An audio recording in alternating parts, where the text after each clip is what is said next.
I lost everything in less than 15 minutes. The judge hadn't even looked at me when she signed the first document. My house, gone. My savings, gone. My retirement, gone. I sat there in silence while my wife, Rebecca, stared straight ahead, calm and composed. She didn't look angry. She didn't look emotional. She looked finished, like I was already erased. Her lawyer stood confidently beside her, flipping pages with practiced ease. Mine leaned toward me slowly. "Marcus," he whispered, "there's nothing more we can do. Nothing more." 12 years of marriage reduced to paperwork and signatures. Rebecca hadn't looked at me once. Not when the judge transferred the house into her name. Not when my accounts were listed. Not even when custody terms were finalized. Like I wasn't a person anymore. Just an obstacle that had been cleared. My hands rested on the table, motionless. I didn't trust them not to shake. I looked toward Rebecca briefly. She was calm, certain, victorious. Then, beside her, my daughter Lily shifted in her chair. She hadn't said a word the entire hearing. Until now. She stood up suddenly.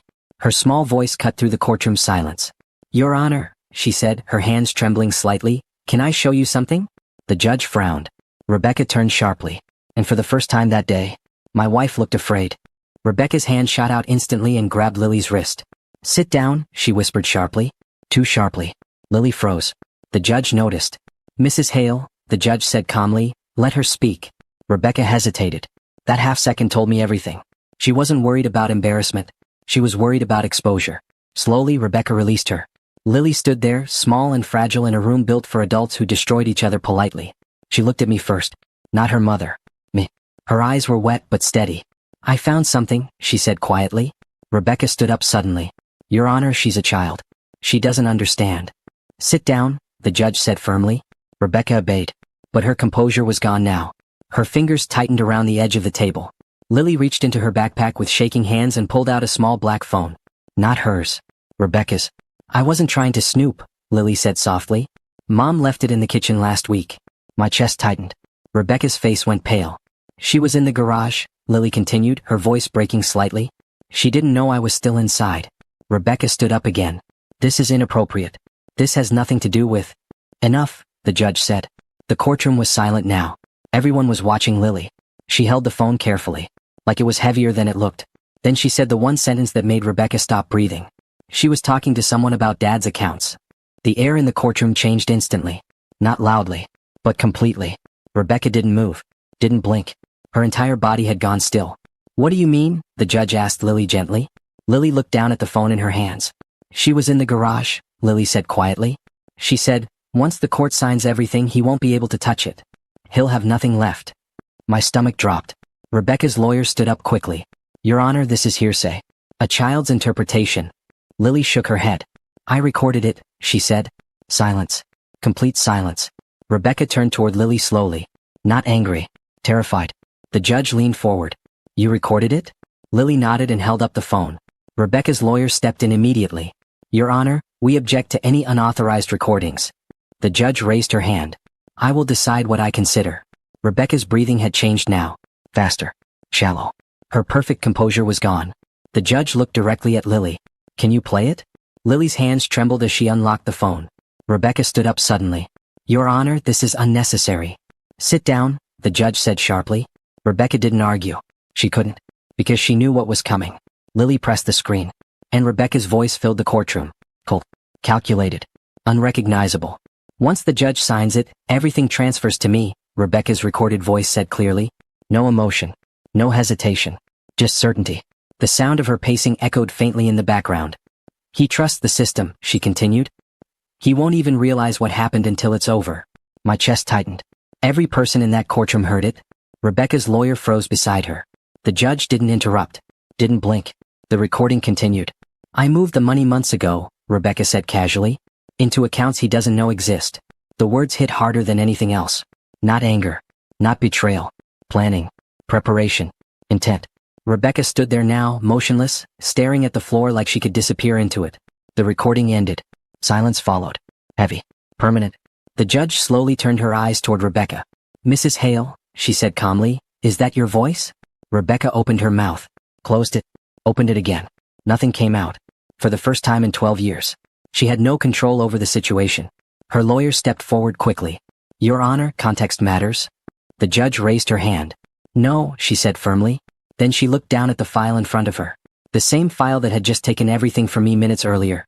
Her pen rested beside it, waiting. And suddenly, for the first time that day, it wasn't finished yet. The judge didn't speak immediately. She replayed the recording herself. Every word, every pause, every intention. Rebecca stood frozen beside her lawyer, her hands clenched so tightly her knuckles turned white. The confidence she walked in with was gone, replaced by something raw. Fear. The judge finally looked up. "Mrs. Hale," she said calmly, "you stated you moved marital funds into undisclosed accounts prior to this hearing." Rebecca's lawyer stepped forward quickly. "Your Honor, this is being misinterpreted." "Answer the question," the judge said firmly. Rebecca swallowed. Her voice, when it came, was smaller than I'd ever heard it. I was protecting myself. Not denying it. Admitting it. The courtroom reacted with quiet murmurs. The judge didn't. She turned her attention to Rebecca's attorney. "Were these accounts disclosed in your financial declarations?" Her lawyer hesitated. That hesitation said everything. "No, Your Honor," he admitted carefully. The judge leaned back slightly, her expression unchanged. Then she looked at Rebecca again. "You understand," she said calmly, "that failure to disclose marital assets is a serious violation." Rebecca's composure cracked completely now. "This isn't fair," she said suddenly. "He would have taken everything from me." The words hung in the air. Not defensive. Revealing. Because she hadn't acted out of protection. She'd acted out of certainty. Certainty she would win. But now, for the first time, she wasn't winning anymore. Rebecca's lawyer leaned toward her urgently, whispering something I couldn't hear. It didn't matter. The damage was already done. The judge closed the file in front of her slowly. "Mrs. Hale," she said calmly, "this court relies on full financial transparency from both parties." Rebecca didn't respond. She couldn't. Her entire strategy depended on silence and control. Both were gone now. The judge turned toward the clerk. "I want a full forensic review of all financial disclosures submitted in this case." Rebecca's lawyer stood up immediately. "Your Honor, that would be excessive." "No," the judge said firmly. "What would be excessive is allowing this court to be misled." The room went quiet. Rebecca's breathing had become shallow, unstable. She wasn't looking at the judge. She wasn't looking at her lawyer. She was looking at Lily, her own daughter, the one person she hadn't accounted for. Lily stood beside her chair, small and still, clutching the phone. Not proud. Not triumphant. Just honest. Rebecca's voice cracked slightly. "Lily, you don't understand what you've done." Lily didn't answer. She didn't need to. Because for the first time since this hearing began, the outcome wasn't under Rebecca's control anymore. And everyone in that courtroom could see it. Even her. The judge called for a short recess. Rebecca sat down slowly, like her legs no longer trusted her. Her lawyer spoke rapidly beside her, his calm professionalism gone. He wasn't guiding anymore. He was containing damage. I stayed where I was. I didn't feel victorious. I felt awake. Rebecca finally looked at me. Really looked at me. Not with anger. Not with hatred. With realization. She knew. She knew the version of the story she built was collapsing. Across the aisle, Lily walked quietly toward me. She didn't run. She didn't cry. She just stood beside my chair. "I'm sorry," she whispered. I shook my head gently. "You did nothing wrong." Her small hand slipped into mine. I hadn't realized how much I needed that. Behind us, Rebecca watched. Alone. For the first time since this began, she had no advantage. No strategy. No certainty. The judge returned minutes later and sat down. Everyone stood. Everyone waited. She opened the file again. But this time, her attention wasn't on me. It was on Rebecca. "Based on the newly presented evidence," she said calmly, "this court will be revisiting its previous determinations." Rebecca's lawyer stiffened. Rebecca didn't move. Didn't breathe. Because she understood what that meant. Everything she thought she'd secured was no longer hers. The judge adjusted her glasses and looked directly at Rebecca. "Mrs. Hale," she said calmly, "this court finds that you intentionally failed to disclose marital assets and acted in bad faith." Rebecca didn't speak. She couldn't. The confidence she carried into this courtroom had been replaced by something hollow. Consequences. "Effective immediately," the judge continued, "all prior financial awards are suspended pending forensic investigation." Rebecca's lawyer leaned toward her, whispering urgently. It didn't matter. The shift had already happened. The judge turned another page. "Additionally, this court will be reconsidering asset division in light of this misconduct." Rebecca's entire future had just been reduced to uncertainty. The same uncertainty she planned for me. She finally looked at Lily. Not with anger. Not with blame. With disbelief. She never imagined the one person she trusted to remain silent would be the one to reveal the truth. I stood slowly, my hand still holding Lily's. Rebecca looked at me. Her expression wasn't rage. It was realization. Not of what she'd lost, but of what she'd destroyed. She hadn't lost because of me. She'd lost because she believed she couldn't lose. I didn't say anything. I didn't need to. Because as we walked out of that courtroom together, for the first time that day, I wasn't the one who had nothing left.